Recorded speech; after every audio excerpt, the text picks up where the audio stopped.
Wonder साहब आपका स्वागत है।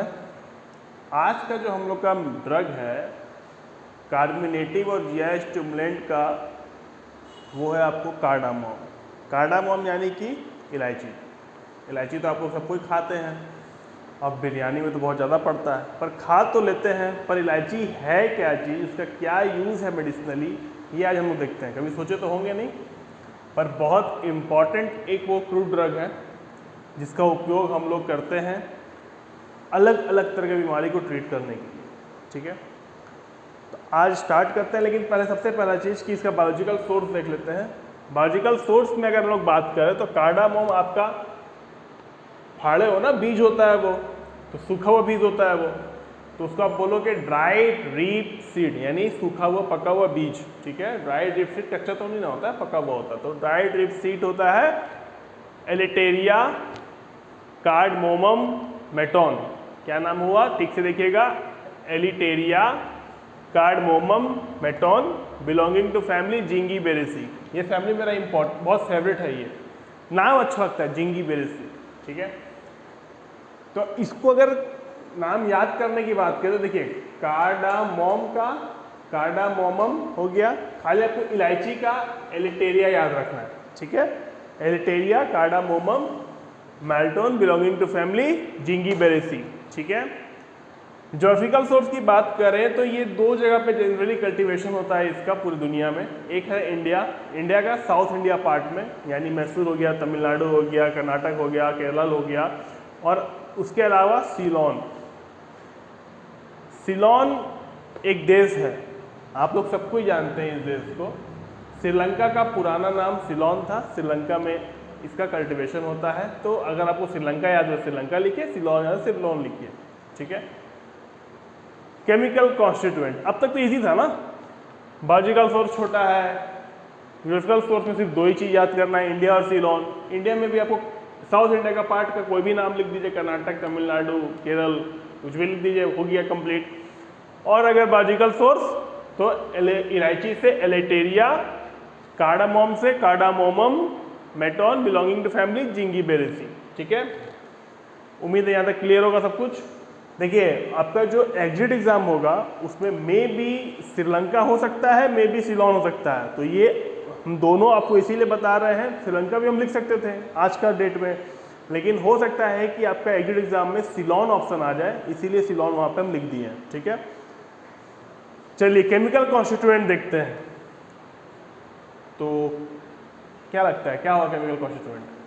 अब तक तो दो ड्रग देखे ना हम लोग, कार्मिनेटिव का, और दोनों में वोलेटाइल ऑयल था, तो इसमें भी आपको वोलेटाइल ऑयल पाया जाता है। 3 से 6% वोलेटाइल ऑयल होता है, उसके अलावा फिक्स्ड ऑयल भी होता है, पोटासियम का सॉल्ट होता है, एक कलरिंग एजेंट होता है, इसीलिए यहाँ पर लिखा हुआ कलरिंग प्रिंसिपल, क्योंकि हल्का सा कलर देता है ये। ठीक है, इसका जो म्यूसिलेज है वो नाइट्रोजिनस होता है, उसमें नाइट्रोजन कंपाउंड पाया जाता है। उसके अलावा आपको एक्रिड रेजिन पाया जाता है इसमें, और स्टार्च होता है। स्टार्च आपको और कहाँ मिलता है? आलू में मिलता है। ठीक है, जो आलू का स्टार्च होता है वही सेम चीज़ यहाँ पे है।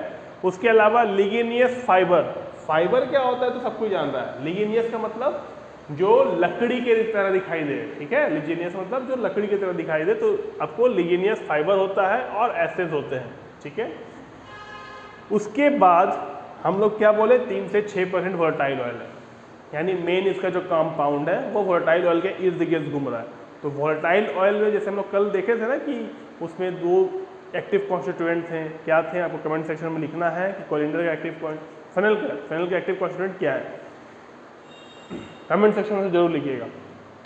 चलिए, इसका जो वोलेटाइल ऑयल है इसके भी कुछ एक्टिव कॉन्स्टिट्यूएंट है। जो सबसे इम्पॉर्टेंट जो है वो आपको है सिनियोल। ठीक है, जो सबसे इम्पॉर्टेंट एक्टिव कॉन्स्टिट्यूएंट है वोलेटाइल ऑयल का वो है आपको सिनियोल।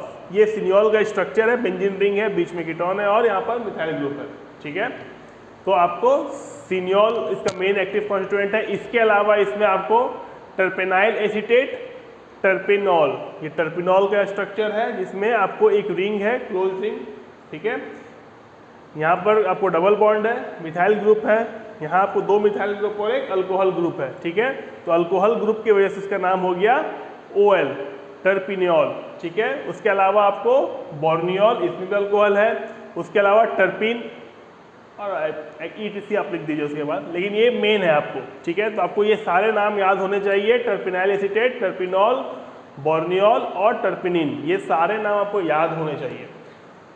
जानते हैं इसका एक बहुत यूनिक सा प्रॉपर्टी है, जब इसका वोलेटाइल ऑयल को निकाल लेते हो, कलेक्ट कर लेते हो, तो जब ये फ्रेश निकलता है ना तो ये कलरलेस होता है और इसकी एरोमेटिक कंडीशन बहुत बेटर होता है, ठीक है, और ये पतला होता है, ठीक नहीं होता ज़्यादा। लेकिन जब आप इसको स्टोर करते हो तो धीरे धीरे क्या होता है कि ये मोटा होने लगता है, गाढ़ा होने लगता है, ठीक होने लगता है। उसके बाद इसका कलर जो है वो कलरलेस से आपको येलो में कन्वर्ट होने लगता है और इसका जो एरोमेटिसिटी था वो धीरे धीरे कम होने लगता है। तो मतलब ये नहीं कि खराब हो गया, ये इसका प्रॉपर्टीज़ है, केमिकल प्रॉपर्टीज़ है कि ये ऐसा होता है, स्टोरेज कंडीशन पे ये ऐसा होता है, ठीक है। अल्कोहल में ये सॉल्युबल है, वाटर में सॉल्युबल तो नहीं है। चलिए स्ट्रक्चर तो लोग देख लिए, साथ ही साथ सिनियोल आपका मेन एक्टिव कॉन्स्टिट्यूएंट, अल्फा टर्पिनोल इसका सेकेंड एक्टिव कॉन्स्टिट्यूएंट। लेकिन केमिकल कॉन्स्टिट्यूएंट से आपको एमसीक्यू में क्वेश्चन क्या बनेगा, आपका एग्जाम में क्वेश्चन क्या बनेगा, तो सबसे पहला एग्जाम में बनेगा क्वेश्चन कि इस सीड में कितना % आपको वोलेटाइल ऑयल है, तो 3 से 6%, ठीक है। में भी आपको पूछ सकता है कि वोलेटाइल ऑयल के अलावा इसमें क्या है, कोई भी आपको नाम दे सकता है। जो सबसे इंपॉर्टेंट आपको आता है फिक्स्ड ऑयल, नाइट्रोजनस म्यूसिलेज और लिग्नियस फाइबर, ठीक है। ये 3 चीज़ आपको इंपॉर्टेंट है, ये 3 के बारे में आपको एमसीक्यू में पूछ सकता है कि वोलेटाइल ऑयल के अलावा इसमें और क्या पाया था, और ऑप्शन में 4 ऑप्शन होंगे, आपको किसी एक को मार्क करना होगा, इसमें से कोई एक ऑप्शन वहाँ प्रेजेंट होगा, ठीक है। अब अगर सेकंड क्वेश्चन की बात करें तो आपसे पूछेगा कि वोलेटाइल ऑयल में इसका एक्टिव कॉन्स्टिट्यूएंट क्या है, तो सिनियोल, ठीक है। इसका एक्टिव कॉन्स्टिट्यूएंट क्या है, सिनियोल। में भी स्ट्रक्चर देके पूछ दे तो स्ट्रक्चर याद रखिए, बीच में आपको O है, ऊपर में CH3 है। अगर नहीं नाम याद होता है तो बीच में O है, ऊपर में CH3 है, बेंजीन रिंग है, बेंजेन नॉट बेंजीन, बेंजेन, क्योंकि डबल बॉन्ड नहीं है, ठीक है। तो सिनियोल। सेकेंड चीज आपको अल्फा टर्पिनॉल या फिर टर्पिनाइल एसीटेट के बारे में पूछ सकता है कि एक्टिव कॉन्स्टिट्यूएंट के अलावा इसमें कौन सा कॉन्स्टिट्यूएंट वोलेटाइल में पाया जाता है, तो आपको अल्फा टर्पिनॉल या फिर टर्पिनाइल एसीटेट, ठीक है, याद रखना है। हाँ, एक अब तरीका होता है पूछने का कि जैसे हम बोले ना कि ये समय जैसे जैसे स्टोरेज कंडीशन बढ़ता है ये येलो कलर में कन्वर्ट होता है, ठीक होता है, तो ये एक स्टेटमेंट दे देगा और नीचे पूछ देगा एमसीक्यू में कि स्टेटमेंट ट्रू है, फॉल्स है, बोथ है, मतलब इस तरह से आपको कुछ पूछ देगा, ठीक है। तो इस पॉइंट को भी ध्यान में रखिएगा, उतना इंपॉर्टेंट नहीं है बट मे भी पूछ सकता है, तो खाली इतना ध्यान में रखिए कि हाँ जब स्टोरेज होता है ये तो इसका जो कलरलेस से येलो हो जाता है, एरोमेटिसिटी हाई से लो होने लगता है और ये थिन से थिक, मतलब थिक से ज़्यादा थिक होना शुरू कर देता है, ठीक है। अब आते हैं यूजेस के ऊपर। तो देखिए हम लोग जब से कार्मिनेटिव और जीआई स्टूडेंट पढ़ना शुरू किए हैं तो जो पेट का यूज़ है वो तो आपको इसमें रहेगा। तो कार्मिनेटिव वाला पार्ट तो आपको हमेशा रहेगा कि ये एज अ कार्मिनेटिव यूज़ होता है, यानी कि फ्लक्चुएंस कम करता है, गैस की वजह से जो पेट में दर्द होती है, डिस्कम्फर्ट होता है, उसको कम करता है। कैसे कम करता है, तो ये क्या करता है, हमारे इंटेस्टाइन से और स्टमक से गैस को एक्सपेल आउट कर देता है, बाहर कर देता है, ठीक है। तो उसके वजह से जो डिस्कम्फर्ट था वो खत्म हो जाता है। तो एज अ कार्मिनेटिव ये यूज़ होता है। दूसरा एरोमेटिक, यानी कि एक सुगंध देता है, ठीक है, एरोमेटिक कंपाउंड है, सुगंध देता है, तो वहाँ पे इसका यूज़ करते हैं। देखिए अगर एरोमेटिक है और सुगंध दे रहा है तो फ्लेवरिंग एजेंट में भी यूज़ होगा, क्योंकि इसमें फ्लेवरिंग प्रिंसिपल था, ठीक है, सॉरी हाँ फ्लेवरिंग था इसमें, तो आपको ऐसा फ्लेवरिंग एजेंट यूज़ होता है। ये 3 चीज़ हो गया। स्टोमैकी आपको था हमेशा से, क्यों, स्टोमैकी का मतलब जो भूख को बढ़ा दे, जो डाइजेशन को बेटर कर दे, ठीक है। तो वो यहाँ पे आप लीजिए स्टिमुलेंट है, यानी कि बॉडी को एक्टिव करने में, चीज़ों को एक्टिव करने में ये हेल्प करता है, ठीक है। एक्सपेक्टोरेंट है ये। एक्सपेक्टोरेंट का मतलब होता है जो चीज़ कफ को बाहर निकालने में हेल्प करे, एक्सपेल आउट करने में बॉडी से हेल्प करे, उसको लोग बोलते हैं एक्सपेक्टोरेंट, ठीक है। तो कफ सिरप में देखिएगा बहुत जगह पे एक्सपेक्टोरेंट लिखा होता है, तो यही चीज़ है, एक्सपेक्टोरेंट है ये, ठीक है। उसके अलावा डिफोरेटिक कंडीशन। डिफोरेटिक कंडीशन का मतलब क्या था, जब बहुत ज़्यादा पसीना होता है, हेवी स्वेटिंग होती है, तो उस कंडीशन में इसको उपयोग करते हैं। उसके अलावा डाइजेस्टिव, फिर पेट में आ गए हम लोग, तो ये डाइजेशन को बेटर करता है, यहाँ स्टोमैकी में हम लोग पढ़े थे। एपिटाइज़र, भूख बढ़ाने का काम करता है एपिटाइज़र। आप एपिटाइज़र में बोल सकते हो कि एपिटाइज़र उसको बोलते हैं जो खाने के पहले थोड़ा बहुत हम लोग लेते हैं, और वो इसलिए लेते हैं कि हमारा भूख को बढ़ा दे, ठीक है। तो एज अ एपिटाइज़र है ये। फ्लेविंग एजेंट की बात कर लिए। अब इसको देखते हैं कि कौन कौन सी बीमारी में इसका उपयोग हम लोग और कर सकते हैं। ये तो आपका पेट वाला पार्ट हो गया, ठीक है, कार्बोनेटिव और जीआई स्टिमुलेंट का आपका पार्ट हो गया। लेकिन इसके अलावा भी इसका उपयोग होता है, जैसे एक्सपेक्टोरेंट था, तो एक्सपेक्टोरेंट की वजह से आप इसका यूज़ एज्मा में यानी अस्थमा में कर सकते हो, ठीक है, ब्रोंचाइटिस में। अस्थमा और ब्रोंचाइटिस में डिफरेंस होता है, ठीक है, दोनों में सांस फूलता है, लेकिन अस्थमा एक तरह का आपका एलर्जिक रिएक्शन होता है जिसमें सांस फूलता है, और नॉर्मल कंडीशन में जो हमारा फूड पाइप है, जैसे ये फूड पाइप है, ये सिकुड़ना शुरू कर देता है, ठीक है, तो सांस लेने में तकलीफ होती है, तो वो कंडीशन आपका अस्थमा है। लेकिन ब्रोंचाइटिस में क्या होता है कि जो हमारा एयर पाइप है, इस एयर पाइप में बैक्टीरियल इन्फेक्शन हो जाते हैं।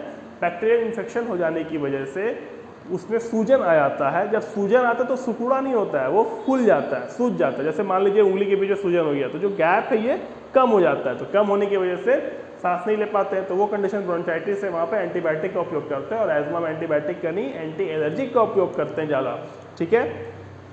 तो ये ब्रोंचाइटिस में ठीक करने में काम आता है, कफ को निकालने में काम आता है, एक्सपेक्टोरेंट बोले थे, ठीक है। नौसिया वोमिटिंग में भी ये थोड़ा बहुत काम आता है। इनडाइजेशन को ट्रीट करता है, यानी कि पाचन क्रिया को बढ़ाता है, पढ़े थे वहाँ पे। और डायरिया में और कोल्ड में आपको बहुत उपयोगी है। जब अस्थमा को ट्रीट करो तो कोल्ड को भी ट्रीट करेगा। कोल्ड भी आपका एलर्जिक कंडीशन होता है जिसमें रनिंग नोज होता है, राइनाइटिस, यानी नाक से लगातार पानी गिरना, आँख से पानी गिरना, ठीक है, उसको ठीक करने में काम आता है। तो उम्मीद है कि आपको ये सारा चीज़ समझ में आया होगा। एक हम लोग रिवीजन कर लेते हैं फट से और फिर क्लास को यहाँ पे ख़त्म करते हैं। तो इसका बायोलॉजिकल सोर्स में क्या लिखोगे आप? Dried ripe seed, not fruit, dried ripe seed of elettaria cardamomum Maton belonging to family zingiberaceae. Elettaria कहाँ से याद रखना है? इलायची से। कार्डामोमम कहाँ से याद रखना है? तो कार्डामोम से याद रखना है, और जिंजीबेरेसी, ठीक है, जिंजर से जिंजीबेरेसी याद कर लो आप, जिंजर से जिंजीबेरेसी, क्योंकि उसका फैमिली जिंजीबेरेसी होता है। अगर ज्योग्राफिकल सोर्स की बात करें तो सिर्फ दो जगह, साउथ इंडिया, सिलोन, सिलोन मतलब श्रीलंका, सिलोन मतलब। केमिकल कॉन्स्टिट्यूएंट की बात करें तो इसका जो सीड होता है इसमें दो तरह के तेल पाए जाते हैं, वर्टाइल ऑयल भी होते हैं और फिक्स्ड ऑयल भी होते हैं। जो वर्टाइल ऑयल होते हैं वो 3 से 6% होते हैं, ठीक है। इसके अलावा पोटासियम का सॉल्ट होता है इसमें। उसके अलावा क्या होता है? तो नाइट्रोजनस म्यूसिलेज होता है उसमें, स्टार्च होता है उसमें, कलरिंग प्रिंसिपल होता है उसमें, और एक्टिवेट रेजिन होते हैं उसमें, ठीक है। तो ये और लिग्नस फाइबर और एस होते हैं उसमें। तो ये सारी चीज़ आपको याद होने चाहिए। इसके अलावा एक्टिव कॉन्स्टिट्यूएंट क्या होता है इसका वर्टाइल ऑयल का? तो एक्टिव कॉन्स्टिट्यूएंट सिनियोल होता है। क्या होता है एक्टिव कॉन्स्टिट्यूएंट वर्टाइल का? सिनियोल। सिनियोल का केमिकल स्ट्रक्चर देखें, नॉर्मल बेंजीन रिंग है, बीच में आपका कीटोन है और ऊपर में आपको CH3 लगा हुआ है, मिथाइल ग्रुप लगा हुआ है, ठीक है। इसके अलावा एक्टिव कॉन्स्टिट्यूएंट के अलावा अगर बात करें तो इसमें क्या क्या पाया जाता है? टर्पिनाइल एसीटेट पाया जाता है, टर्पिनॉल पाया जाता है, बोर्नियोल पाया जाता है और टर्पीन पाया जाता है। टर्पीन को आप टर्पिनॉल को आप अल्फा टर्पिनॉल बोल सकते हैं। टर्पिनॉल की स्ट्रक्चर की बात करें तो एक बेंजीन रिंग है, बेंजीन रिंग में एक ही जगह पे डबल बॉन्ड है, बाकी जगह पे डबल बॉन्ड नहीं है। CH3 लगा हुआ है, OH है और 2 CH3 नीचे है, ठीक है। तो अल्फा टर्पिनॉल हो गया। इसके बाद एक पॉइंट क्या हम लोग बोले थे? अल्कोहल में सॉल्युबल है। और एक पॉइंट क्या बोले थे? जब ऑयल फ्रेशली निकलता है तो वो कलरलेस होता है, हाईली एरोमेटिक होता है, लेस थिक होता है। लेकिन जैसे जैसे स्टोरेज कंडीशन में टाइम पार होता है ये कलरलेस से येलो कलर में कन्वर्ट होता है, इसका एरोमेटिसिटी कम होने लगता है और ये ज़्यादा गाढ़ा यानी ज़्यादा थिक होने लगता है। यूजेस की बात करें तो एरोमेटिक, कार्मिनेटिव, स्टोमेकी, एक्सपेक्टोरेंट, इसके अलावा और कहाँ पे? एपिटाइजर, उसके अलावा और कहाँ पे? डिप्थोरिक, डाइजेस्टिव, फ्लेवरिंग एजेंट, इन सब में इसका उपयोग करते हैं। इसके अलावा एक्सपेक्टोरेंट की तरह काम कर रहा है तो आपको एज्मा में यूज़ होता है, यानी अस्थमा में यूज़ होता है। अस्थमा के अलावा आपको ब्रोंचाइटिस में यूज़ होता है, कोल्ड में यूज़ होता है। इसके अलावा आपको नौसिया, वोमिटिंग, डायरिया और इंडाइजेशन में उसका उपयोग करते हैं। तो उम्मीद है कि ये चीज़ आपको पूरा समझ में आया होगा। कार्डामम क्या होता है, अब से आप इलायची खाओगे तो सारी चीज़ आपको दिमाग में आ जाएगी, इसका ये उपयोग है, ठीक है। तो इलायची भी बढ़िया है। इंटरेस्टिंग बात ये है कि जब हम लोग का मसाले बने थे ना तो मसाले बहुत सोच समझ के बने थे, ठीक है, बहुत सोच समझ के उसको बनाया गया था कि उसका सबका मेडिसिनल यूज़ को ध्यान में रख के उसको दिन पर दिन के यूज़ करने के लिए बनाया गया था। यही रीज़न था कि कोविड में जितना ज़्यादा डिस्ट्रक्शन बाकी दुनिया में हुआ, इंडिया में उतना डिस्ट्रक्शन नहीं हुआ, क्योंकि हम लोग का जो इम्यूनिटी है वह बहुत बेहतर है। ठीक है, देखिए हम लोग जो बहुत पूजा पाठ करते हैं वो बोल देते हैं कि अदरक लहसुन नहीं खाना चाहिए, बट अदरक लहसुन बहुत इंपॉर्टेंट होता है बहुत सारी चीज़ों में। लहसुन इतना इंपॉर्टेंट होता है कि जो बैड कोलेस्ट्रॉल होता है, जो हमारे बॉडी में लिपिड बढ़ जाता है, लिपिड प्रोडक्ट आते हैं, उसको कम करने में काम आता है। ठीक है, तो बहुत इंपॉर्टेंट चीज़ होती है ये सारी चीज़ें। उम्मीद है कि आपको ये सब समझ में आया होगा। अगले क्लास में फिर मिलेंगे, तब तक अपना ख्याल रखिए, पढ़ते रहिए। कोई भी डाउट हो कमेंट सेक्शन में पूछिए, मैं जवाब दूंगा।